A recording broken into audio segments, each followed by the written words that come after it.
All right, good morning. This is the November 8th, 2022 Cottage Grove Economic Development Authority meeting, which I'm calling to order, and we have a full house here tonight, which is awesome to see, but we'll start officially with the roll call. Jamie? EDA President Bailey. Aye. EDA Vice President Dennis. Here. EDA Member Carey. Here. EDA Member Crone. Here. EDA Member Myers. Here. EDA Member Scott. Here. EDA Member Thewis. Here. All right, and I don't think you've been here before with us. EDA Member Scott, were you at a previous meeting with us? I was at one of the special. Okay, the special one. So, Special well, I guess I want to make it special to welcome you to the EDA. Thank you. There you go. All right, next on our agenda is approval of the minutes. 3.1 is approval of the September 27th, 2022 EDA meeting minutes. If there's no change or corrections, I'll need a motion. And Motion to approve the minutes. all right, so we have a motion by EDA Vice President Dennis, I'll second. second by EDA Member Carey. All those in favor signify by saying aye. Aye. Opposed? Motion carries. Next is number 4 is business items. We have a few this morning, but we'll start with 4.1, which is the Economic Development Update and Business Inquiry. And G, Gretchen will take us through this. Welcome. Calling me G, and the police chief says I'm a gangster, because you call me G. You prefer Wants- G? I prefer G. The story behind the G. There you go. Good morning, everyone. It's election day, and it's a beautiful day in Cottage Grove. So as you said, Mayor, we are going to, I know you're the EDA president, but I just can't help calling you Mayor, I'm sorry. That's all right. So we're going to start with some fun stuff. We have a couple of celebrations and ribbon cuttings that took place since the last time you all met, so we thought we'd just give you a complete update. The Oakwood Park renovation celebration on October the 5th, that was a great event. The park was beautiful and people are very excited about it. The staff did a great job of showcasing everything that had been done. Cabinet design plus cabinets, that's a tough one for me to say. October 7th, Mayor Pro Tem Dennis and Councilmember Olson and the city staff, city administrator, were all on hand to welcome them to the city. It looks like it's going to be a great business and they're excited to be here. And then on October the 12th, Mayor Pro Tem Dennis and city staff attended the Beater Eye Care grand opening and ribbon cutting. Again, a really nice business, and it's they are happy to be in the city, or expanding in the city, I should say.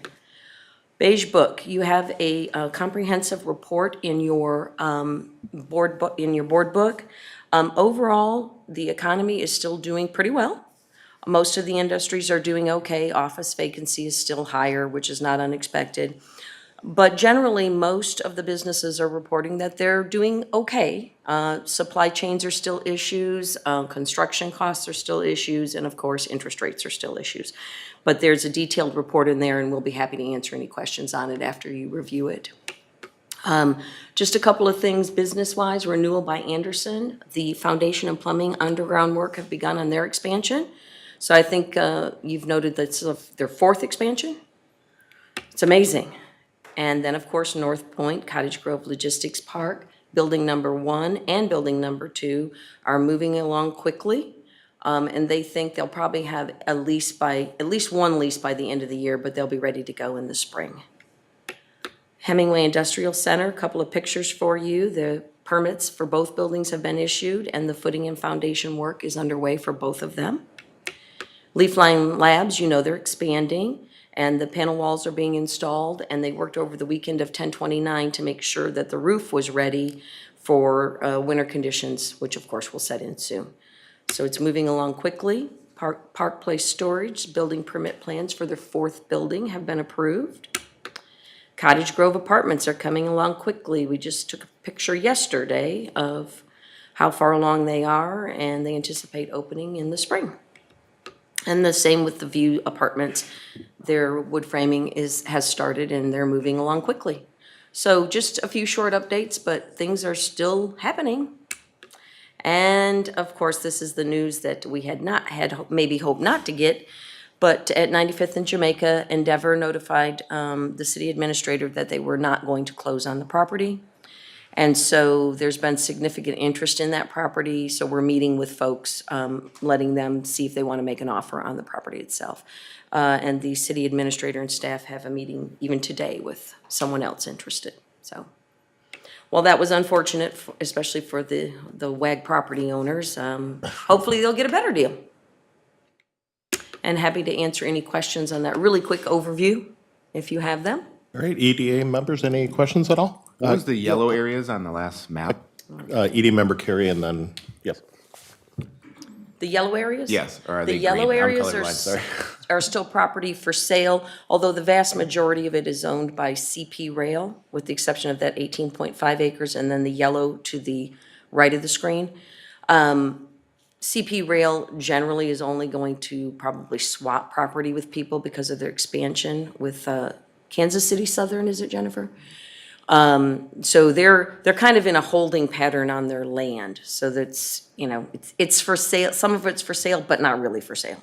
Because it's just something that they're concerned about with that expansion, because it's such a large expansion and so many things are unknown for them. Thank you. Okay. EDA Vice President Dennis? Thank you, Mayor. Good morning, G. Do we have any idea of what our current percentage rate of vacancy is for commercial right now? Commercial, I think the last time I checked, it was at 3.4%. Now, not referring to the business park, commercial, you know, like Right. Smoothie King, sort of. Okay, 3.4? Mm-hmm. Okay, thank you. But I can double check it again. We're working on some other stuff with the business park and on some other projects on 80th Street redevelopment, which you'll see. So those will be numbers we'll run again. Okay, thank you. All right, any other questions, EDA? All right. Next is probably an update. The Councilmember Vice President, EDA Vice President Dennis and I, Steve, went to MNCAR with some of our staff. Do you want to talk about that? Just briefly, obviously, we were all there, and they had more than 700 attendees. The nice thing about it is that we had the opportunity to connect with new brokers and learn about projects, but we also, it's strange, you go to an expo to see the people you already know, right? And so we had a lot of discussions with folks, brokers that we already knew about projects that they're working on in the city, near the city, and the things that they're looking for. And so Jamie and I were following up with everybody after the event, and already have folks interested in some of the properties in the city. As you rightly point out, Member Dennis, commercial space is hard to come by. And of course, most of the commercial wants what they consider an ideal location, so it's challenging. We need actually more locations. So, but the MNCAR Expo is it's good exposure for the city, and they get to interact with the staff and the mayor and council, and you know, have the opportunity to talk about stuff. We think that the mayor had a magic conversation that suddenly prompted somebody to want to meet with us. So we're betting it was there because it was just too coincidental. Well, that one was a good one. And then I will mention, and not a different, there was a different individual you were asking, EDA member Carey, about some property in the business park. That end property kind of at the end down by North Star Sheets, 16 or 18 acres, that one that you're noting on there.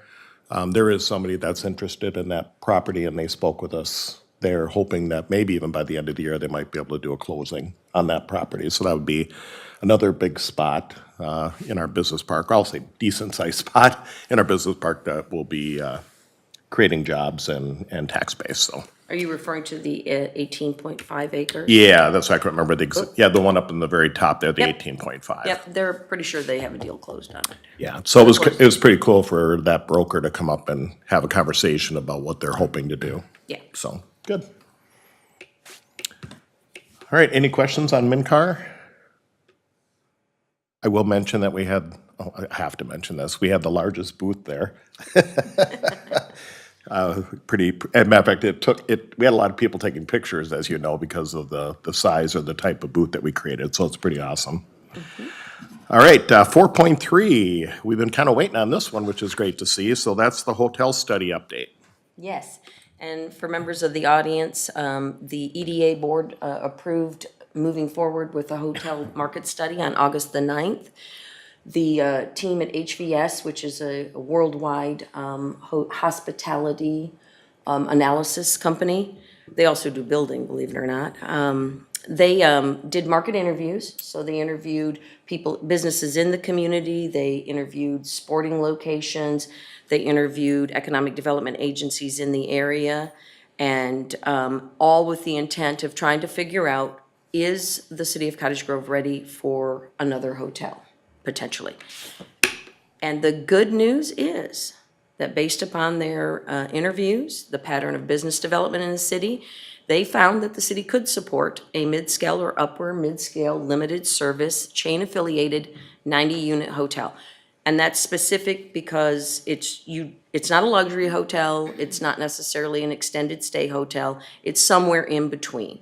But the demand is there. They recommend focusing on the Highway 1061 corridor to begin with, because of the visibility, the businesses there, and when folks stay in a hotel, they like to be able to go out to eat. So that makes sense. But as the city continues to grow, the Shops at Cottage View area and the Jamaica area are both prime to add another hotel at some point. I don't believe that's anything you probably didn't intuitively guess, but now you have the actual facts. So then we'll be able to send the completed report, which we anticipate we will get this week, to all the folks in the hotel business who've already expressed an interest in the report. And it was very nice to be at the MNCAR Expo and have somebody randomly walk up and ask about a hotel and then turn around and have them say, "You're already doing a study? Golly, you guys are brilliant." I was like, well, see, look at that, we're brilliant. We'll take it. So it'll be neat. We're very excited about it. Good for the CVB, good for the city, good for visitors. Absolutely. And happy to answer any questions on that. Any questions on this one, EDA? I guess not. All right, so we'll move then on to 4.4, which is the 80th Street redevelopment appraisals. And speaking of 80th Street, so we have a map here showing you what we're talking about today, 80th Street, Green Village, and MSMNI. Can't say that fast. They have both expressed an interest in selling their properties. And so that was a long time discussion that the city administrators had with the EDA and the city council. We don't know exactly what we're going to do yet, obviously, but the first steps include conducting an appraisal on both of the properties, and both of the property owners have given their permission to do that. The city administrator wanted to make sure that we also pointed out that we have applied to Washington County CDA for the Brownfield Assessment Program to cover the Phase 1 environmental reports that will be due on both properties, and those will go hand in hand with the appraisals. And Jamie's working on that project for us, and it's 2 separate applications, and they're determining the eligibility for us. So it would be a good thing if we could get them both paid for. You received 2 quotes, BRKW Real Estate Valuation Services. They submitted a quote of $8,200 for appraisal for both of the properties. And then Petchkin Misner, I probably really messed their name up, sorry. Valuation counselors had a quote of $11,000 for the 2 appraisals. And there's a recommendation before you for your consideration. And happy to answer any questions on that. Okay. EDA, any questions on the appraisal process? I guess what I would share with the EDA is whether it was on the Planning Commission in the past or on the council in the past, whether as council member or mayor, doing this where the EDA kind of, spearheads opportunities of putting properties together for redevelopment. Some of the areas that we've done that, to be frank with you, have been that corner where Walgreens is, that all that entire area was kind of put together. Kohl's and the Kohl's property and everything around Kohl's was another one that they've done. Whether you know this or not, the EDA, the city of Cottage Grove or the EDA owns quite a bit of the property along Highway 61 in the Langdon area, which is down by the Majestic Ballroom.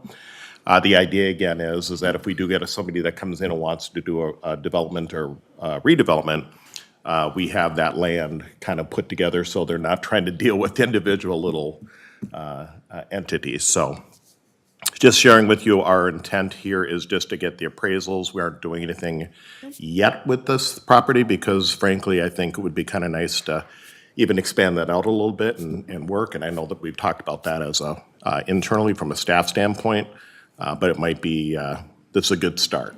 And I'm glad to see that MSI is looking at a spot in the business park because they want to expand and there's no more room for them to expand on that site. That was the very first thing that Jamie and Jennifer told me when Yeah. I got here. They don't belong in that spot. They need to go over to the business park. And I'll be darned, one day, we were doing something after business over breakfast. I said, hey, I'm just gonna ask Jennifer's question. And I was like, hey, what do you guys think about maybe selling or redeveloping or doing whatever? And they were like, yeah, we'll talk about it. And I was like, see, magic point right there. There you go. All right, so with this one, if no one has any other comments, we'll need a motion and a second to approve the appraisal. Maybe, could someone maybe connect yeah. the dots of how we work back from, so that, obviously, we, as an EDA or the city, want this to happen, is that, I mean, obviously, that's why we're investing in it, right? Yes. And that would lead to redevelopment of the property, increase in value, and eventually future tax revenues. Is that- 100%. Okay, Yep. just trying to connect all those dots. Absolutely. And some of the cases, if you think about it, nothing against the MSI business, because obviously we want them to stay in Cottage Grove.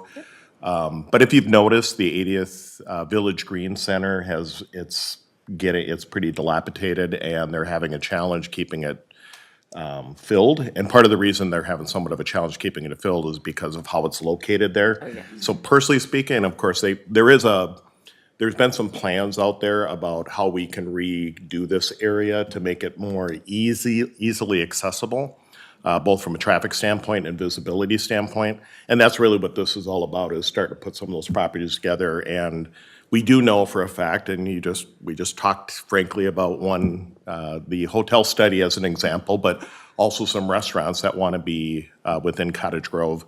And there's interest, obviously, in this particular area and some other areas right in the immediate vicinity. So one more, would the city or the EDA buy this land, or would we work with a partner and then have kind of a plan together and they would develop? Good question. That, depending on what the appraisal would come back at, maybe one or the other or a combination thereof.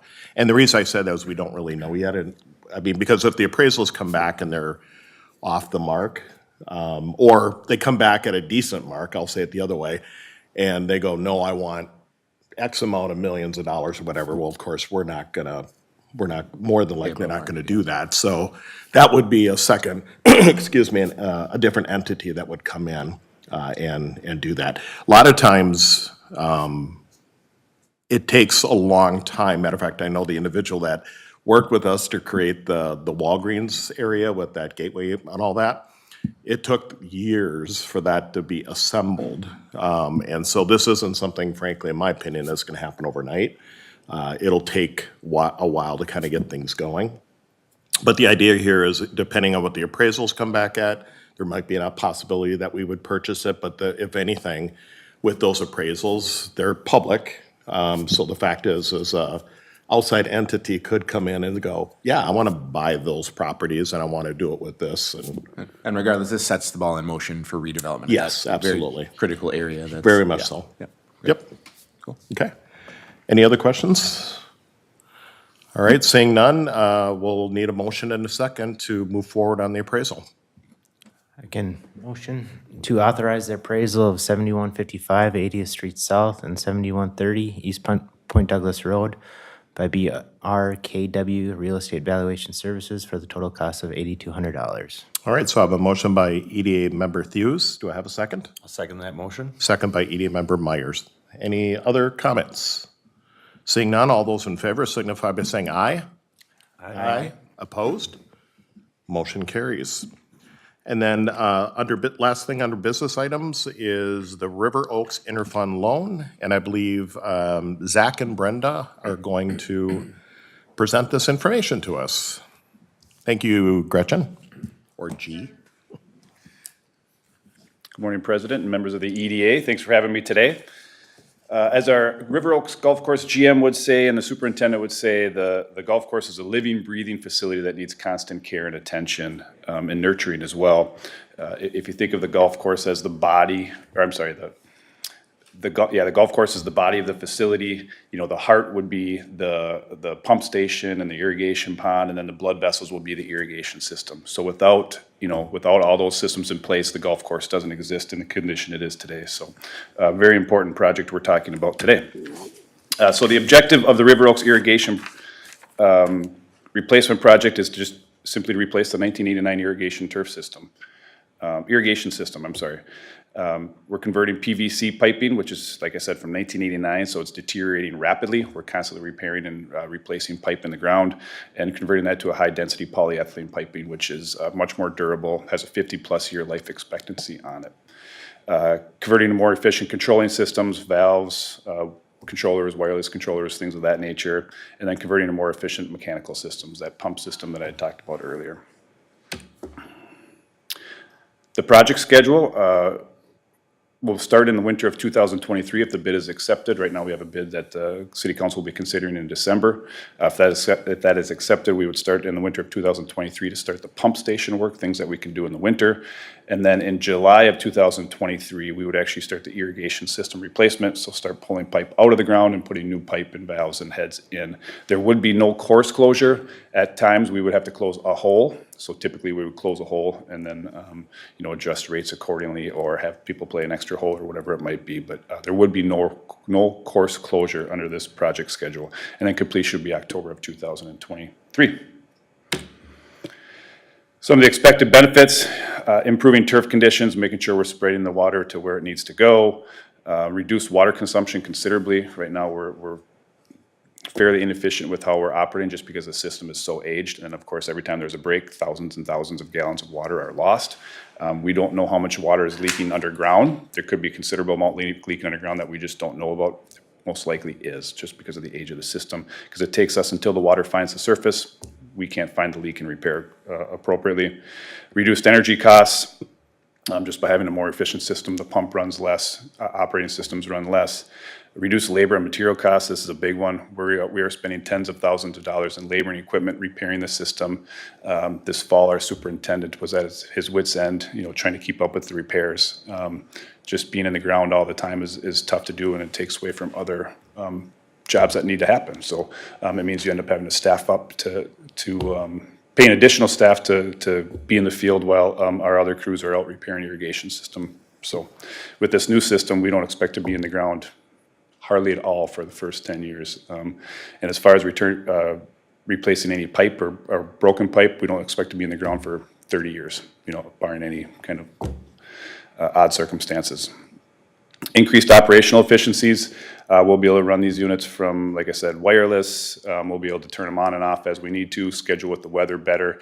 We do have a smart controlling system now, but this should improve. The heads with this new system, they can just be zoned in to exactly where they need to go and irrigate only the turf areas that we need, or irrigate the turf only that we want irrigated, and leaving more of those rough areas a little less irrigated, using less water, and ultimately conserving our water supply. And then once again, it's a 30-plus year irrigation system infrastructure. So once we put it in, we're done. And we hope to get at least 50 years out of the pipe for sure. The project budget, we're at about $2.5 million right now. We did go out to bid. Like I said, council will consider that in December. The proposed project funding is through an ED trust fund loan of $1.85 million, of which the intent is to issue a capital bond in 2025 or some future date. I'll let our finance director talk more about that if need be, to pay that back. So this is a temporary loan from the ED trust fund. And then the water enterprise would kick in to $65,000. So the recommendation in front of you tonight by motion is to recommend City Council approve an interfund loan from the Economic Development Trust Fund to the Golf Course Fund at an interest rate of 2% for 15 years or until bonds are issued for the project in the future. Happy to answer any questions.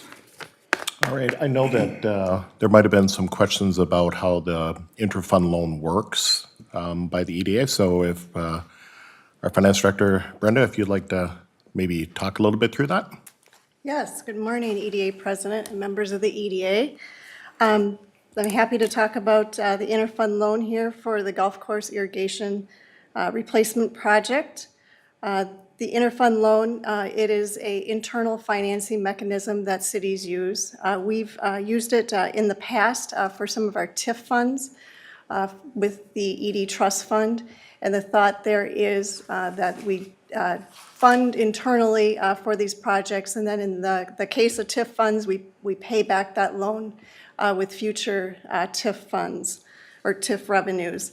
With this project of $2.5 million, with the water conservation funds, it's $650,000, so I just wanted to let you know that. I think we have $65,000 there on the slide.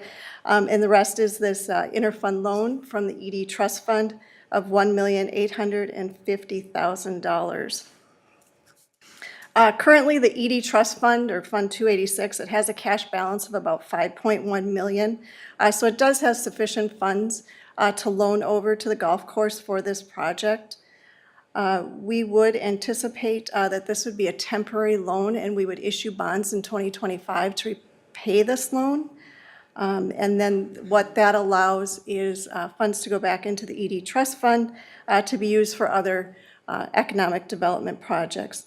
The reason that we're looking at the ED Trust Fund is when the golf course was built in 1994, the EDA at that point issued golf course revenue bonds for that project, just because the golf course does initiate economic development in the city. The terms of the loan is 15 years at 2%. That is similar to when we built the Public Safety City Hall building back in 2012. We issued an interfund loan at that time of for 20 years at 1%. And so it's kind of within that range of what we've done in interfund loans in the past. With that, I can take any further questions that you have on the interfund loan. EDA, any questions on either the interfund loan, I guess I'd say the short nature of the plan for the loan? Any? EDA Member Thewis? Yeah, I just want to confirm that it's an eligible use of the type of funds that, or the sprinkler system is an eligible use of the EDA, the funds that we're providing to the ED Trust Fund loan. Yes, it is our belief that that would be an eligible use of that fund. Okay, thank you. Okay. Questions, anybody else on the EDA, either for Brenda or for Zach? Okay, thank you, Brenda.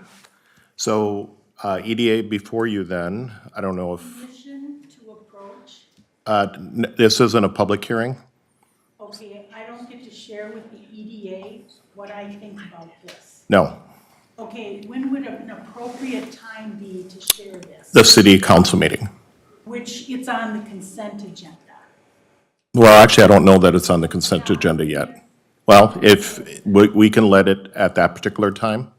If you want to, you can speak on it, because obviously there's an open forum piece of that. We can more than happily do that. All right, Okay? thank you. There's something to say? No, I think she's going to switch it. I see. All right. Thank you, members. Yep. I appreciate your time. Thank you. So EDA, you've got the motion before you for this particular item. If there's no other questions or comments at this point, we'll look for a motion and a second. I'm open to put the motion forward to recommend the city council approve an interfund loan from the Economic Development Trust Fund to the Golf Course Fund at an interest rate of 2% for 15 years or until the bonds are issued for the project in the future. All right, so we have a motion by EDA member Myers. Do I have a second? Second. Second by EDA member Dennis. Any further discussion? All right, seeing none, all those in favor signify by saying aye. Aye. Aye. Opposed? Motion carries. Thank you, guys. Next on our agenda is open, public hearings. There are none this morning. 6 is other business. Before you, I just wanted to mention, we have the EDA calendar, and I wanted to mention about the Lunch and Learn, which is next Tuesday, November 15th, from 11:30 to 1 at River Oaks. One of the big things you may be hearing about, because we'll be having hearings and open houses for the public, is we have taken a large task, if you will, of re-looking at all of our different ordinances, our land uses and all that to try to streamline it. When we were kind of, as a council during a workshop, we were kind of going through, looking at some land zoning throughout the city and realized we have some single-family where you could have multifamily and so on and so forth. So for whatever reason, over the years, those things haven't been updated. And so we wanted to clean everything up, clean up the ordinances, make them more simple and easy to navigate, both for the general public, but also for anybody that wants to develop within the city of Cottage Grove. So I mentioned that because that'll be discussed a little bit at this lunch and learn. So if you are interested, please register. It is kind of a chamber-run event with the city of Cottage Grove and the EDA. EDA comments. Any comments or requests from the EDA at this point? Seeing none. 6.3 is response to previous EDA comments. There isn't any. 7 is workshop. There isn't any. So before I look for a motion to adjourn, I'll just mention today is election day, as it was brought up earlier. So if you haven't had the opportunity to get out there and vote, I would encourage you to do it and make your voices heard for whoever you decide that you want for representing you into the future. So with that, look for a motion to adjourn. The motion? All right, so we have a motion by EDA member Scott. Second. Oh, Mr. Crone. Okay, second by Mr. Crone. All those in favor signify by saying aye. Aye. Opposed? We are adjourned. Thank you.